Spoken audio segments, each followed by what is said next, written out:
All right, Devil Horn, salute.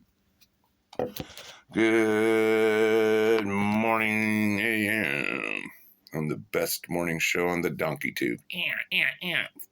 Fucking Donkey Tube. I had a very, very, very, very bad morning today. Been filming this shit, showing a duration, and boy, I hit a home run this morning. Oh, I batted the ball right out of the fucking park on this one. I'm on a, those hadn't watched them, on a fentanyl patch, 50 milligrams. It's serious shit. First couple of days doing it. Today's day 3, the last day. Don't work as well, and I'm feeling it. Been up, I think, for a couple hours. It's close to 9 o'clock right now as I'm piecing this to fuck together. I feel like hell. No, I'll be honest, feeling like shit. I feel like hell. I've managed to take care of the cats, kind of. Got the water outside, got them some food, and in here, kind of throw some litter over the mess. Get to it when I can. Yeah, I ain't capable of shit right now. All I want to do is just lay down and do nothing, but I can't do that because when you lay down too long, that starts to fucking hurt. And I found it just better sometimes to sit and try to move around a little bit. God, this fucking hurts. So the colonoscopy thing, I have to wait a month. Yeah, it's like President's Day next month, if I even make it that far now. I don't give a fuck now.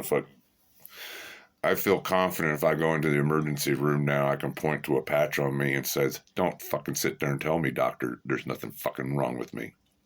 I need some help. So it is what it is. I think I got a pretty good topic today, pathogens. And from places you wouldn't even fucking expect. I'd watched some documentaries like on Love Canal, and I live in Missouri, and there's a thing called Times Beach around here, and there's other fucked up places, and I know about a medical dump off Nolan Road down there in, it's either Kansas City or Independence. It's kind of in this weird line outside of Raytown. So let's check out my crew right now. There's Vashti. Morning, Vashti. The evil Mr. fucking Stray. There's Sammy Joe, fucking Beast. Got the Ninja, Kenny Manny, Tiny,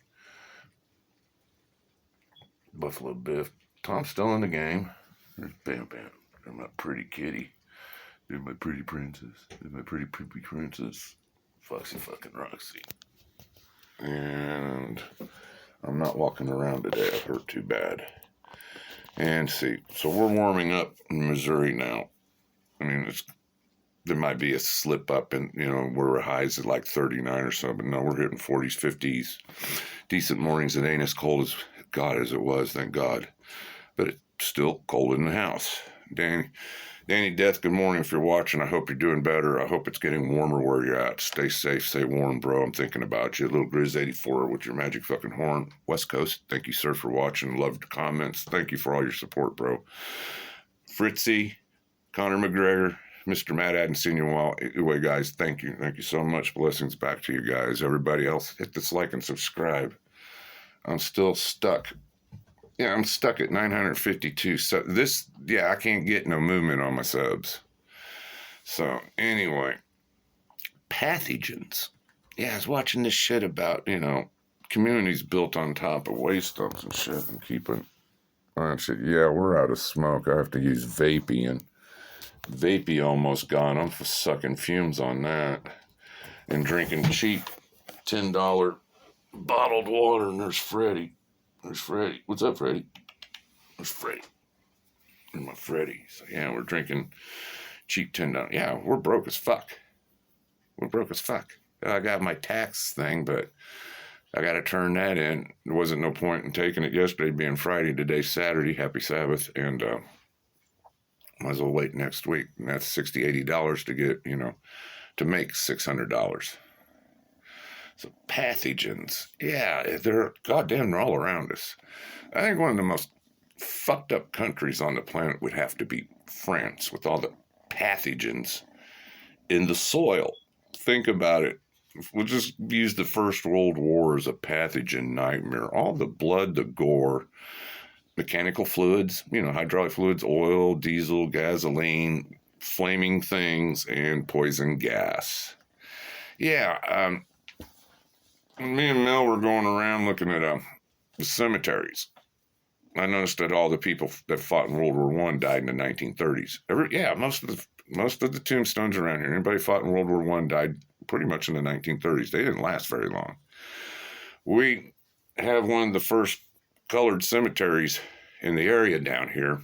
It's called Antioch Cemetery. It's where all the black folk could legally bury themselves. I think after the 1880s. I'm not sure when that happened. But anyway, there's some Buffalo soldiers from World War One buried in there. And each one of these men, and I said men, died in the 1930s. Yeah, they didn't stick around very long. I wonder, so it had to have been a pathogen. Now, after World War One, they had that Spanish influenza outbreak. Well, think about it.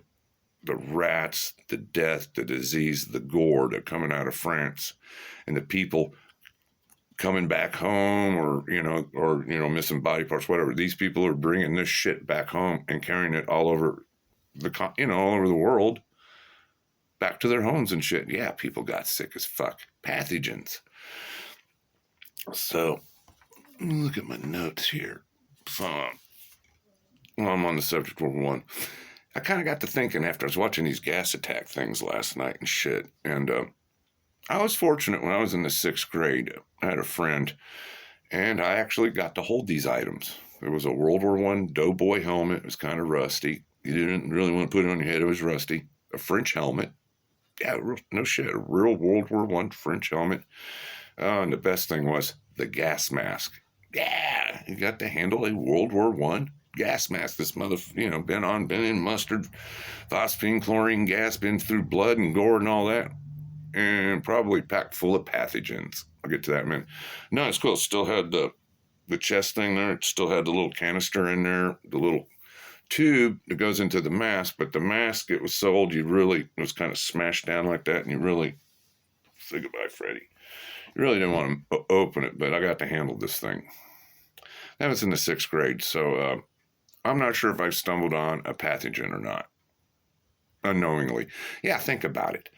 Again, these guys are coming back home, they're bringing shit in their clothing, in their bodies, their uniforms, their gear. Yeah, everything's in this mud, this gore, these gases, pathogens. Well, yeah, they attach themselves to things.